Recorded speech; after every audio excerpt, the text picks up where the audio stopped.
സംസ്ഥാനത്തെ മറ്റ് സ്കൂളുകളിലെന്ന പോലെ മലാപ്പറമ്പ് സ്കൂളിലും രാവിലെ 10 മണിക്ക് തന്നെ പ്രവേശോത്സവം ആരംഭിച്ചു.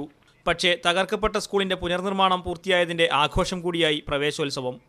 മുമ്പത്തേക്കാൾ മികച്ച കെട്ടിടവും ക്ലാസ് മുറികളും. 9 പേരാണ് ഈ വർഷം 1-ാം ക്ലാസ്സിൽ ചേർന്നത്. ഇനിയും വിദ്യാർത്ഥികൾ എത്തുമെന്നാണ് അധ്യാപകരുടെയും നാട്ടുകാരുടെയും പ്രതീക്ഷ.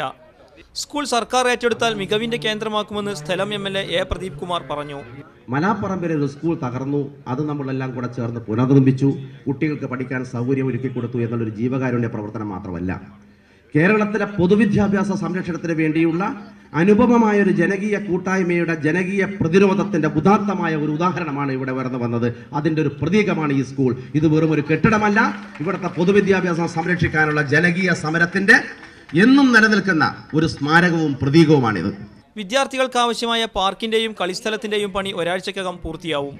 സ്കൂൾ വികസന ഫണ്ടിലേക്കുള്ള സംഭാവനകളും പരിപാടിയിൽ ഏറ്റുവാങ്ങി. സാമൂഹ്യ രാഷ്ട്രീയ രംഗത്തെ പ്രമുഖരും പ്രവേശോത്സവത്തിൽ പങ്കെടുത്തു. മീഡിയ 1 കോഴിക്കോട്.